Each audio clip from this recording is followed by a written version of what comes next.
Very pretentious, but You're high class now, man. right? You're high class. Well, welcome back to the Primal Texan Experiment podcast, Trevor. Thank you so much for having me. It's been way too long. I know we've been trying to schedule this for quite a while. Well, so we had a couple things happen.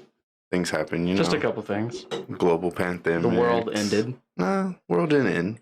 World is far from ending. Oh yeah, it's far from it. But let's hopefully in 2 weeks we get $1,000 then. Yeah, we'll see about that. I'm pretty sure there's some stipulations unless you made more than 75. I know that you do have to like start signing up for it. They're not just gonna. Well, you can start if you have any credit cards or, well, for me, student loans. You can just call them up and just tell them like, hey, I don't have any job anymore. Oh, nice. Can you waive my fees for the next coming months? That's cool. And I didn't know about that, and I don't think because I have friends who are have gone through college, but there's looming with that over them, and that's one of the biggest issues. I mean, they have a couple friends. They have like 3 separate payments that they have to make, but it's because they went either abroad or something like that, where they had to take out like an extra loan, and they're getting hit with like three payments of like student loans per month. Ooh. Yeah, wow. That would be very helpful for someone like that. I just check one cheap payment to the government, and that's all I send them every month. There's like a low, a mid, and a high. So it's like $20, and then there's 53, and there's like 120. But I pay way more than all that. Well, I think that's sort of the point of it, is that you're splitting it up. I don't know. But, yeah. But what about you? What have you been up to lately? What has Blue Fox... Is Blue Fox still around? It is. I mean... What is the name you're going under now? Just Trevor Najera. But I mean, Blue Fox, when it all started, I genuinely wanted it to be more of a bit of a push towards what I can bring to the music scene. And that's kind of what it is still right now. Now, I haven't really worked nearly as much on it because I've been contracted to do other commercials and projects and things like that. So that's been halted heavily. But we still technically do have a couple of projects coming out, and we're working with Recreating Eden to put out it's a decent budget. It's gonna be a damn cool video. But to put out a music video. So essentially, Blue Fox is for the most part still something more towards music and that kind of jazz. Because originally, I wanted it to leave that and go into its more production company. I wanted to have my own podcast center. It was going to be Blue Fox Talk, Blue Fox Live, Blue Fox Sessions. Like, it's going to be like a whole array of things where you have online sessions, you have the podcast, you have live shows, like kind of how Audio Tree Live has their stuff. Then those in-studio sessions. It was supposed to be a whole thing. But, now it's sort of somewhat to be a lack of better... damn it. How do you say this? Funding? Ish, yeah, because I left the music industry playing music because there was no money in it, at least for us little guys. And if the little guys don't have the money, then the people that you're working for, you don't do music videos to make money. I mean, granted, this music video that we're working on, it is a decent budget, but that's because I have a assistant director. I'm directing and producing it. That's because we have an assistant director. We have a director of photography. We have a couple of gaffers. We have an entire truckload of equipment. We have a 24-foot crane. We have talents and hair, makeup, and so we're paying out all these other people. I don't do the music video for money, and so that's what Blue Fox is for. It's something that I can still sit around and work with these artists and help them create something that's I hope to believe to be something spectacular. For the music scene, because that's really what it was originally for. And so I'm hoping that I can keep the Blue Fox stuff going, but I wouldn't be opposed to, changing the name. I mean, in my head too, when I started pushing away from Blue Fox, I looked at my Instagram handle and it's Trevor_Blue Fox, right? Yeah. Follow me. Nice little tagline it's there. like, I don't know what else to put. I mean, do I put Trevor Cinematographer? Do I put Trevor something? You know what I mean? Because I have friends like JD Macias. His is JD Macias Film. If for whatever reason I don't that doesn't feel. I don't know why. It just feels weird to put that behind my name. Why not just Trevor Nora? I can't even say your last name. Najera. Well, Trevor Najera. Well, because you know when you sign into Instagram, it already has your name under it. You know what I mean? I wanted to put a little sort of tagline. You know what I mean? When you go see a beauty pie. Well, you know what I mean? Mine's Big Curly with 3 Y's. There it is. Big Curly. Me. Exactly. Exactly. That's fucking cool. But Trevor or something. I mean, to a degree, I don't like my name just because it's so like, I don't know. It's so like, it feels too bland. Trevor? You got Trevor Noah? Do you like Trevor? But Trevor, okay. For okay. Then the last name Noah, for one, is pretty G. But 2, his accent. His accent does it for him. I'm 5'4". You had to change the white balance on here just to give me some color. You're pretty white for a Mexican, man. Well, from what they tell me, because I haven't been to Spain, but you know, a lot of Spanish people are light complected. Light complected. They might have blonde hair, blue eyes, things like that. But yeah. With your current media commercial production that you're doing, some of the equipment's looking intense. Yeah, you're trying to. I can't drink this way. I'm trying not to show the Dr. Pepper, but I can't. at least they're from Texas. There we go. This Marovo. Will you have any type of copyright issues or no. issues with Marillo? As long as they don't say anything. Those cool guys. I'm sure they don't mind. But some of the equipment you've been using on some of your filming looks pretty intense. I mean, it is, dude. That crane. How much is some of that stuff? The camera, the crane. So one of our favorite things, the companies that we've been working with, is Atlas lenses. They're anamorphic lenses.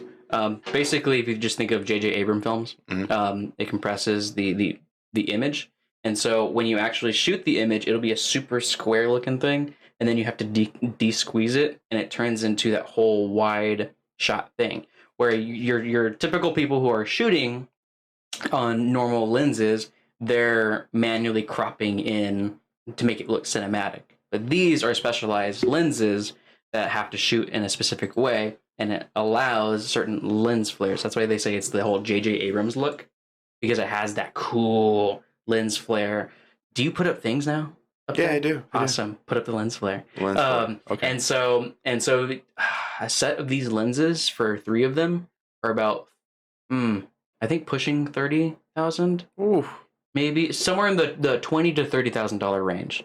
So are you renting? We're renting them, definitely. Okay. So we're renting them for like 2 days for the Recreating Eden video, and I think that's about 1,500 or so. A day? That's not bad. No, for the 2 days. Oh. Yeah. Okay, 1,500 for 2 days. Yeah, that's much better. Because I got $1,500 just to blow. Well, I mean, those guys, Frankie, he works his ass off, man. I mean, like he. It's so hard to meet with him because all he ever was doing was working, but he's in the service industry. He was working at Chili's, the most poppin' Chili's ever, apparently, over off of Brook City Base. And that guy, I mean, he's busted his ass for this video. And so, low-key, scared. Because that's one of the biggest worries ever, is when someone starts giving you money to really make something. You're like, oh shit. You're like, is this really an A+ product? Yes. Do I really make great stuff? Yes, and I think it will be. I'm working with some really talented people, team people that I've worked with the majority of my commercials with, and I'm really excited for it. So I'm not really that worried, but when it comes down to it, game's gonna be on. So how you doing on your deadlines? Meaning your deadlines. I know last time you were saying you were always cramming everything to the last minute. Are you gotten better with that?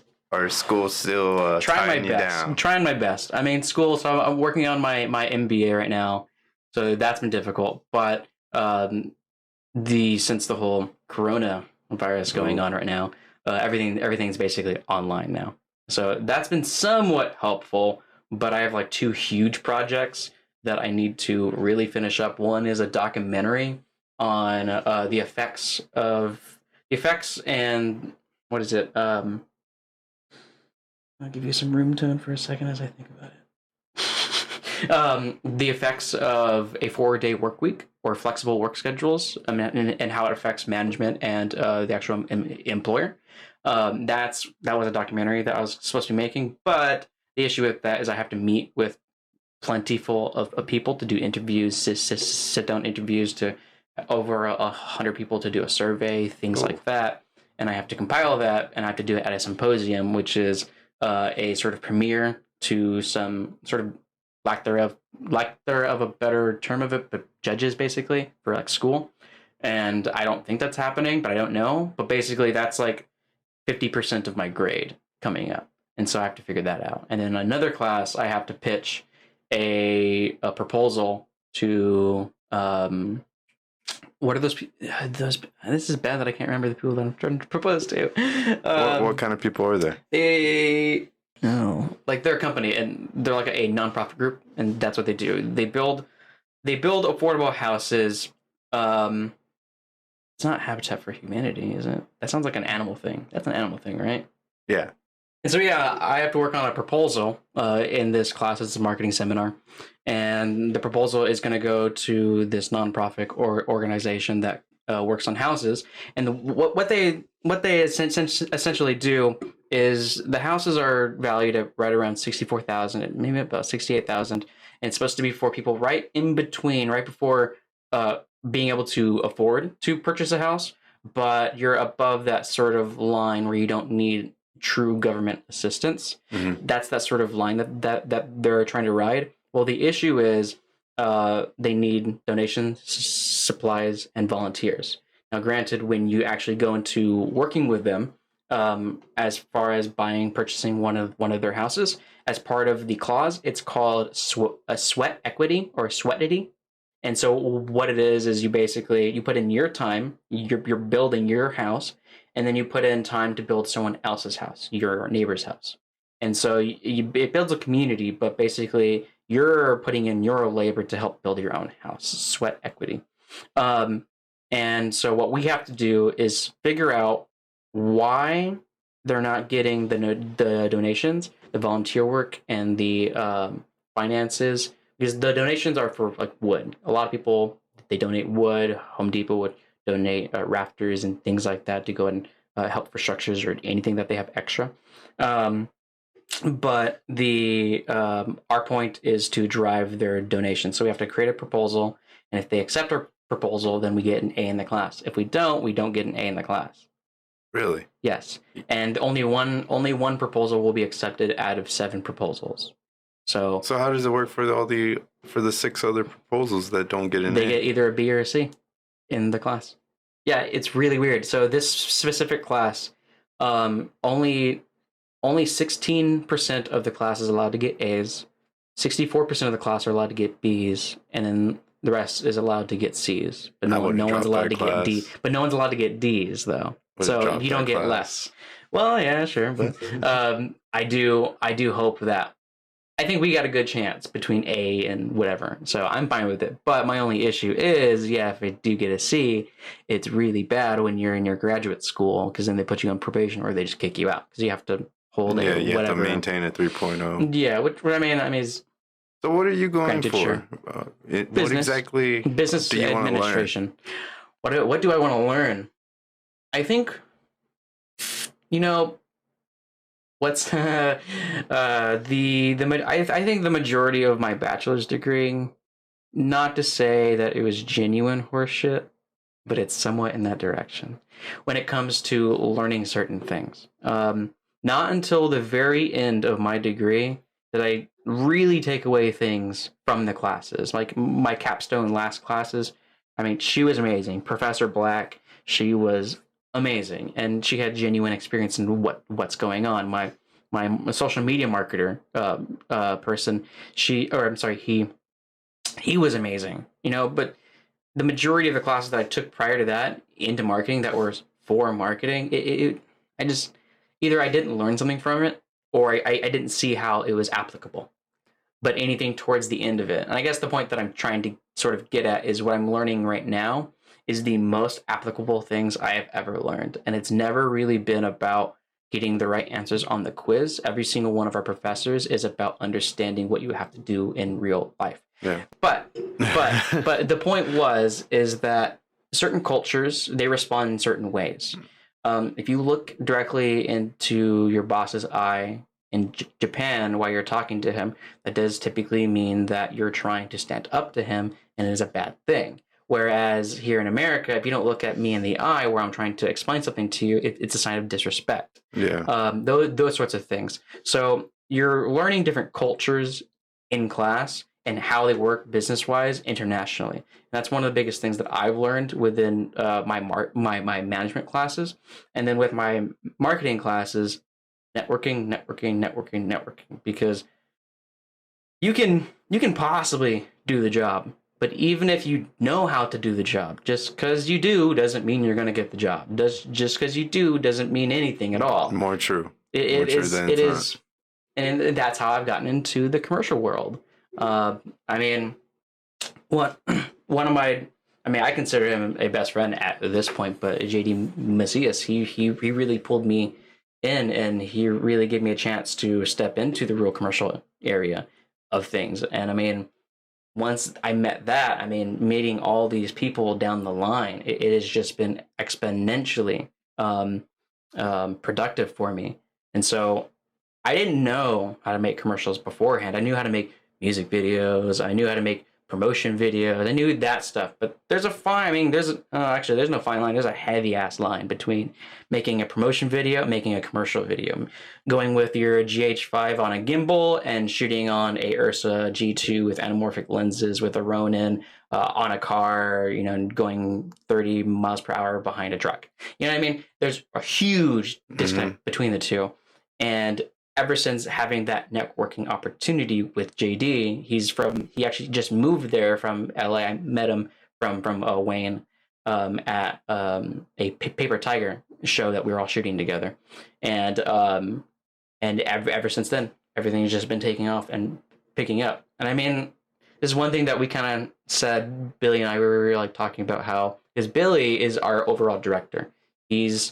JD is paid on salary with Billy at Corte Video. And so Billy is from the financial sector.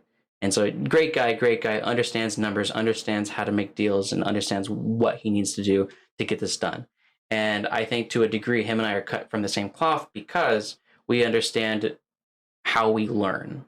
And with that being said, I learned the majority of everything through YouTube when it comes to filming. I mean, people would ask me, did you go to school for it? And I'm like, well, no, I didn't. I wish I did, because there's certain things I definitely don't understand yet.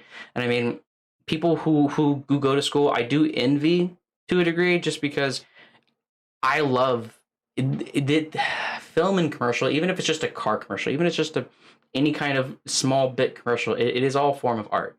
And if you're doing it right, it's because you understand the craft. Yeah.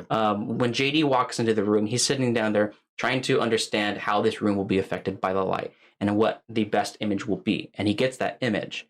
And how to break that down is what you effectively learned in school. Me, I didn't be able to do that. It's me really just shadowing people and understanding how things affect without actually reading the books, without, trial and error in class and those sorts of things. It's really trial by fire for me whenever I have to get into this stuff. Some would say that's the best way to learn, is trial by fire, because it makes you learn not only on the spot, but you're able to learn how to quickly adapt to unknown situations. I hope it doesn't come off as a degrading comment to myself, but I'd say like 90% of what I've done is a trial by fire. And I've been very fortunate to succeed and not be burnt so much through these trials. Well, I mean, when you get burned, you learn. You either learn to do it a different way, or you just learn not to do it that way from this point on. I mean, there's a couple times where I mess with the audio, I mess with the video, and then it goes from like, oh, I really like this, and then I do one editation, I do one edit, and then it goes to, ooh, no, I don't like this at all. Like, let me take a couple steps back. Let me figure out what's going on here, because when I recorded one episode and then I record the next episode, I'm like, no, I need to start writing that. I need to start figuring out what needs to change. What do I need to adapt? I'm pretty sure that's exactly what you do when you're on your editing and you're out there recording. Like, you're just trying to figure out what you need to do to correct these problems, to correct on the spot. Oh, for sure. And I think, man, like this guy, I did this mattress commercial for Ghost Bed yesterday. Ghost Bed. Highly recommend them. They had some awesome beds. Are they here in San Antonio, or where are they at? I think they are. But they did have to ship us some of the stuff. We couldn't go to a store. But they're like specialty beds. Mm-hmm. They have adjustable bed frames, memory foam, all that kind of jazz, natural stuff. But the point is, one of the actors, they asked me, he's like, "Oh, do you edit?" And I said, "Do you mean photos or videos?" I was like, "Videos." I was like, "Well, yes, but I don't like to bring my work home. That's the best part about my job is I don't do that. I do the work, I go home, and it pays me well enough to not have to work every single day, and that's what I love. But when I have to bring it home, it can get depressing sometimes, man. It really can, because I'm sitting there for hours and hours and hours trying to get this video done, and then I'm sitting down there. Is it perfect? No, this color's a little off. I can't fix it, because everything is like so subjective and objective that I'm sitting down there thinking that my product isn't good enough yet, and it's a week late now, or it's something like that, where I wanted to release something by a certain time. And it's not late because I've never been late on like a client deadline. I did this one video where I finished it at 2:00 in the morning. It was a 1-day turnaround. It was great, but it definitely a couple areas where I had to feel like, fine, I have to let that go. That's only me nitpicking, because the majority of the time I could put out a video and 90% of the audience is gonna maybe either love it or not even care about any of the issues that it might have had. Whereas, where the clients might be, where the people who want to hire you might see those errors, and that's what I think about. Because I definitely like the praise. That's why I left playing music for the most part. I mean, I play with Rumors. We haven't played in a while, but I think we're gonna play sometime. I don't know. But so I effectively left music because of how easily depressing it can get, with people not going to shows, and you've promoted, and you've worked on this song, and you've done all that you can just to play for one or two people, which is why I started So Far Sounds here in San Antonio, which we'll get to that in a second. Small developments. I mean, technically, I haven't announced it, but it's already been in effect for a couple months. I'm not one to want to get on Facebook or Instagram and be like, "Hey, everyone, I just want to let you know," etc., etc., etc. Well, that's the key to networking. Well, yeah, but I want to work on building my personal profile a little bit, which is why I made my Instagram a bit more professional, where more of my screen grabs for my commercials and projects and things like that. But at the same time, I'm not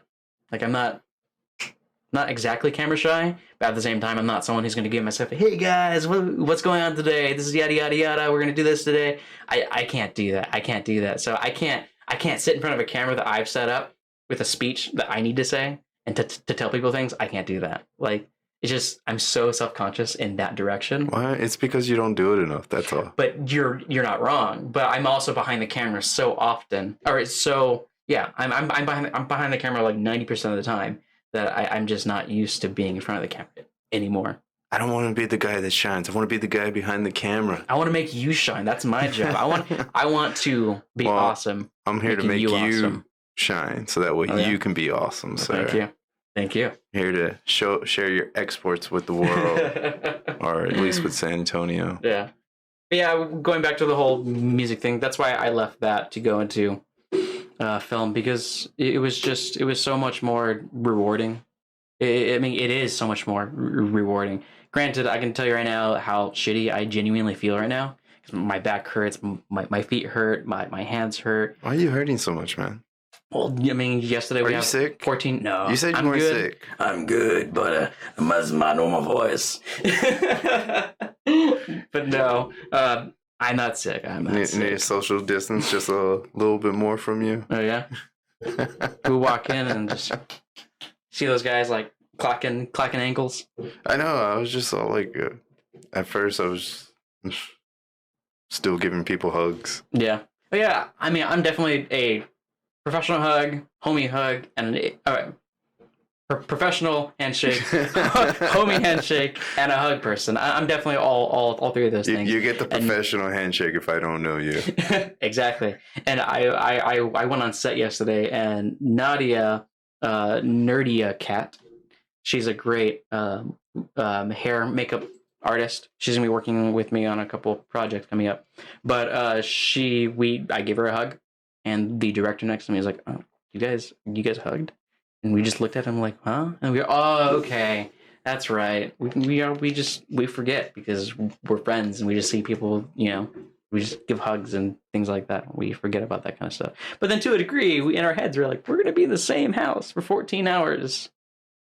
Breathing each other's breath that exactly, you breathe out, and then we're sharing off of one monitor.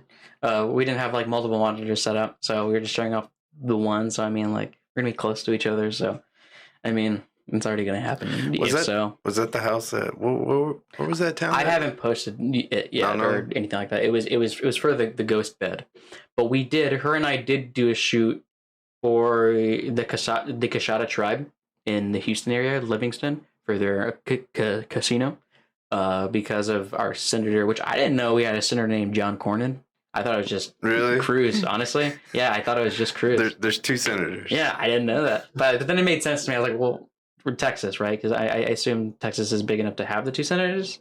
I don't know how this Senate works. And then there's state senators. Oh, okay. Yeah.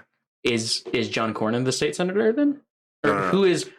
What's the difference between Ted Cruz and Cornyn, No. if you know? Cornyn is a U.S. senator. Okay. So he's one of the two U.S. senators for Texas. I see. And Cruz is just more known because he's Cruz. Yeah, because he's a jackass. But there you go. He is the Zodiac killer. But what is it? So yeah, we did a shoot there, and the idea was that the Kashada tribe was being shut down by Cornyn, and that there's a bill trying to be passed through to go ahead and save them, and that they had to. They're trying to get to them and be like, hey, if you really support Texas, then you'll support this. And they're going to be losing but I think it's like $100 million, I think, in revenue. Yes. And because they'll be taking away their land reservations. Mm-hmm. Exactly. Yeah. And so that was really cool. But that was in Houston. We did a 3 to 4 day shoot, and then we drove back that day. And that's the hardest part, man. I mean, when I'm on production. And when I'm on production, I'm not a part of the world anymore. I'm off social media. I'm not doing anything. I'm focused on it. But also, I'm around a bunch of people that I really enjoy, and we're always around the same people. And so we'll go out. Director will buy us food, things like that, and we're just out in another city. And that's why I always say, whenever I'm working, I'm pretty much on vacation, because I'm around my favorite people. I'm doing my favorite thing, getting paid to do it as well. And I mean, everything's covered. You are living the dream, man. You know, it's good. You are. I'm not gonna lie, and I mean, I'm really happy, and I'm definitely really proud of myself for getting to where I am, to where I can. And you're only 26, 26, and you're doing all this already. Well, thank you. And well, if I'm honest, the past probably. Before 4 to 5 years ago, and I mean, I only started doing this maybe about 3 years ago. My life was nothing like this. My life was nothing like this. And to go from where I was to where I am now, I mean, I genuinely try to be humble, and I genuinely try not to say anything, but I do want to give myself a pat on the back, because I do think that I've worked my ass off to get to where I am. And, I really try my best to bring the other people that I can into that world. I mean, when I started Blue Fox, it was just me, Josh, and Luis. Within the next year or so, we then took in several different people that we genuinely worked with on a constant basis, and we all worked together as a team because these were people who wanted to create a community. Miguel Nadal, Mario Hernandez, Brian. The people that we bring in, they have the same idea and what we want to build, and that's what I want to do going forward as well. I mean, I'm trying to bring people who are, actors who are like, oh, I'm struggling with, money and things like that. And I'm just like, I mean, you can be an actor and you can make some money if you worked at it a long while. And if you're 6 foot and you got that jawline and you're a little bit tan, probably pretty good, but I'm not. And so it is a little harder to make a life and a living off of that. And that's why I'm behind the camera, because that's the easiest place that you can. You just have to be able to network and get that. And I think that my purpose in what I was given, as far as my destiny, I do believe that the hand that I was finally dealt within this past 2 years or so, I think was given to me by destiny to help others do that as well. And that's genuinely what I hope to do. I bring in the people that are my friends into this world, and I genuinely try to help them get into it. I have tons of amazing acting friends. Granted, they're all theater, but they're theater because it's so difficult to get your acting career started into actual film. They work with a nonprofit called PASA, Performing Arts San Antonio. Amazing place. I've taken acting lessons there plenty of times with Paul Tender. He's been a Magnum PI. He's worked with tons and tons of people in the industry. Vaughn, which is his wife, has written a film that was distributed by Lionsgate. So they definitely have like genuine cred, and I've worked with them, and they're just great people. And I've been in one of their theater productions as a as a what? I was two things. I was an old man. I was a very old man. I was a very old man, and when I was a kid, and so that's pretty good. And so it was set in like the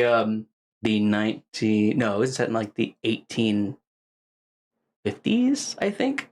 Okay. England. Yeah, okay. Yeah. It was called Sense and Sensibility. Is what the theater, or is what the play was called. Yeah. And so my point is that I just try to work with people that are more about community and working with each other. I love Billy Cano, love JD. I love everyone that I work with. I love everyone at PASA. Everyone's about being friends and being a community and bringing everyone together. And that's what I really genuinely think that, my ability to get into the commercial world was meant for. So that's what I'm trying to do. It's great, man. It's great that you're trying to build a community around the skills that you're capable of doing, and also that you're bringing people along for the ride. I mean, that's one of the things that I like to promote about people is the people that are trying to uplift those around them. Mm-hmm. Not just themselves, not just trying to do which it is for exactly their own what the basis of what Primal Experiment is all Primal Texan Experiment, sir. Don't do a Trump. Dang. Don't just slur your words, sir. Dang. I will call you out on it. I hope you do, because then I want to get it right. Primal Texas Experiment. Texan. Yeah. Texas. Primal Texan Experiment. Yeah. By the way, I took like 6 years of speech therapy. For what? Why? Stuttering. I have a tremendously horrible stutter. Well, you're doing good work, man. Sometimes you'll notice me, and I'll like, it's those sorts of things, and I'll stop and like, sorry, I'm just buffering. To me, that's just people trying to think of what they want to say because the word is there, but it's just stuck in there. Just like I can't. Okay, that's what I want to say. Yeah, I mean it's definitely a huge part of it. But when I was growing up, hold on, wait, before we get into it. Primal Texan Experiment. Yes. Okay, hold on.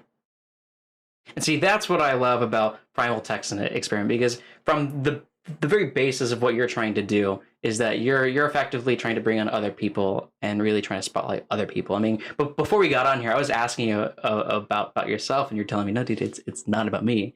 about the people that I'm bringing on. I mean, I guess, you know, your people may hear questions. the same things about you. Like, oh, you're this and you're that. And I totally get, like, not wanting it to be about yourself. But, I mean, for someone to be sitting where you are, I mean, when I walked in here, I was so happy to see this. I mean, I really enjoyed the last one as well. But I love seeing progression. I love seeing people care about what they're doing and wanting to make an effort, because that effort will be translated into what they'll be doing in general, i.e. helping people like me and the other people that you bring on to help promote themselves. And so I applaud you, and I do thank you for that. Thank you. And I'll tell you a little bit more about progression. If I get any of those checks that Donald Trump says he's going to be sending our way, yes, sir. Believe me, there's going to be some money, more money invested into this. Good. Because I don't think of any other way to spend it other than food. I don't know why, but the second you said Donald Trump, I immediately grabbed this, and I didn't realize I had it until I had it in my hand opened. Hey, you want to make sure that you're sanitized, man. This whole world is going crazy. It's not just the United States that's going crazy. Not at all. I have friends in Australia. Same thing. Yeah. Toilet paper going off the shelves. Yeah, I know. Bleach off the shelves. My friend Tom Hanks, you know. Oh, Tom Hanks. Tom Hanks is your friend. They're also saying, but also all the fruits and vegetables in Australia, because in Australia they actually eat fruits and vegetables. And sorry, I burped. I have really bad acid reflux, but I do frequent the carbonated beverages. It's all good. But what I was saying is, like, they're grabbing all the fruits and vegetables as well, unlike here. And even I have a friend who's lieutenant in the army in India that I met on a train ride in India. Nice. Which was pretty cool. But he was also telling me, like, same thing. Like, it's not that big in India because people have other things to worry about than some. And it's a 1 billion person. 1 billion person country, and people just don't. They're more worried about starving than worried about the flu at the moment. Definitely. But yeah, it's not just here. Which is actually, but they don't have a issue with the toilet paper in India. Well, no, because fucking Americans are stupid, man. Here. We're not stupid. We're just uneducated. We're uneducated. Would you like to see my net worth? What is your net worth? Here, I'll show you. I took a picture of it the other day. I put it all together, counted it. Bam. That's my net worth. Ooh, that's about a month's supply. Yeah. Maybe a week. I don't know how often you use the bathroom. I was thinking about donating. Like, what? This is like the equivalent to like a $1 donation, right? Just that like six roll part. I don't know. Well, So Far San Antonio. Tell me what's been going on with that. So Far Sounds. Sounds from a room where we do secret, intimate shows all around the world in over 430 different cities and over 60 different countries, bringing music to your doorstep in different venues, anywhere between a recording studio at Cibolo Studios, you know, Mac Damon Studios, Rosella Coffee, Alta Vista Skate Shop, you know, places you don't typically find music. Little tidbit to understand what So Far Sounds is, in case you don't know, but we're secret, intimate shows all around the world, working with artists anywhere between, you know, your local artists all the way to Ed Sheeran, Billie Eilish, Hozier, however you say his name. So that's what that is. I ran it for 3 years. I brought it here to San Antonio about 3 years ago. I've been a musician for the past 10 years. I've toured a good portion of the country. I understand what it means to play to one person, to play to sold out shows. I know what it is to feel like the shittiest fucking musician in town after playing the basement of the fucking Corova. I understand what it does feel, you know, to really put in your blood, sweat, and tears. And that's why I went with So Far, to be able to give the opportunities to these other artists. With that, I've met so many people. I've worked with so many people. I've had such amazing times. I've had definitely very stressful moments running the entire thing, running the marketing, booking the bands, doing the venue location scouting, editing the videos, go to the YouTube channel. We have over 1 million subscribers on YouTube. I think we have about 30 videos here from San Antonio from different artists that are either touring or local artists. We're going to be releasing videos coming up for our alumni spotlight, working with Cooper Greenberg and St. Duke's for their private releases for these videos at Cibolo Studios, which has been an amazing partner. We've done a couple shows there, and it's just been absolutely amazing. So I guess now that I laid that down, so about since December, I've stepped down as the leader of So Far Sounds San Antonio. Me personally, I mean, I've run it. I've run it for 3 years, and I don't like saying that I ran it alone because I didn't. I mean, my girlfriend was the co-leader with me, but for the most part, even though I had so much help at shows and so much help for volunteers and people who want to work with me and want to work with this, for the most part, it was just me. I did do the financing, I did the booking, I did the venue scouting, I did the marketing, I did the marketing collateral, I did the interviews, I did the radio stuff, I did the things where I have to meet with people. We almost had Patty Mills as a MC. I had a meeting with one of his personal assistants, and we were trying to work on that, but he had a Knicks game. But now I'm not in it, and now he's not in the NBA. Have you seen his guitar playing? What do you mean he's not in the NBA? Good. I'm sorry. The NBA. How? The NBA is not going anymore. Yeah. Okay. And so maybe there's a possibility, but since I don't run it anymore, who knows? The Austin team runs it. So with that being said, I think it was pretty much about time for me to go ahead and step down because, I mean, I genuinely think that I did the best job that I could. I mean, we're at 1,400 followers we're only following so far cities. So that means people care about what we're doing. I mean, we sell out every single show. We have packed out, venues and things like that. So that means I did something right. But it's the issue of, it's really just me. And now that the So Far Austin team is sort of managing it as a sort of Texas conglomerate in a way. Okay. They're able to push further and do more shows and work with more artists. Because granted, I mean, I only did 1 to maybe 2 shows a month, and it was difficult for me to go ahead and run it. But if they can do more shows, that's working with more artists, that's giving more artists more opportunities. Because granted, you may be watching this and you still don't know what So Far Sounds is, but at the same time, go look it up, and you'll see that these artists get these amazing opportunities to play in front of crowds that they didn't promote for, that they're getting paid to be there, and in some cases get awesome promotion or professional live video of it. So if we can have more shows and more revenue flowing through and more marketability for all the artists, that's amazing. And that's essentially why I stepped down. I'm way too busy with commercial and film work. I'm way too busy with my getting my MBA right now. And I think it was the best decision. So officially, this is the first place that I've told that I'm stepping down from it, but I'm just not someone who wrote it in. Back to you with So Far Sound. Yeah, how do you feel about stepping down? I'm excited about it, dude. I went to my first show.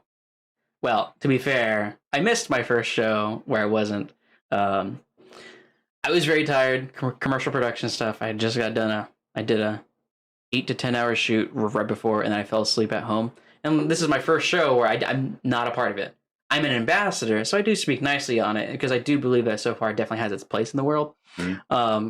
But it was so refreshing to not have to, find the artists or the venue or any of those sorts of things. I feel bad that I missed it, obviously. But afterwards, talking with everyone how the show was and hearing that Steven from Austin, Steven Cantu, this is what he does. I mean, this is his life. In Austin, they put on, I think, like 8 shows a month, maybe a bit more than that. London does like 45. So, you can go crazy with it. But my point is I'm very happy that the Austin team is going to be taking over the San Antonio team, because that was one of my biggest worries.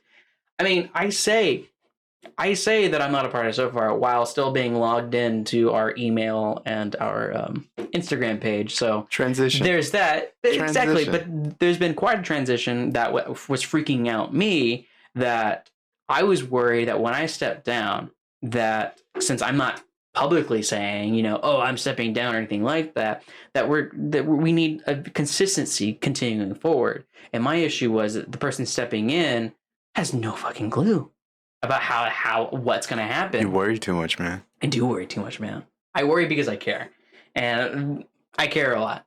And so I've just been very happy that the Austin team's taking over, because it'll continue that consistency because they know exactly what. You would hope. I would hope. And I mean, I'm pretty sure they will. It's just, it's a whole transition thing. It's definitely been a load off my mind.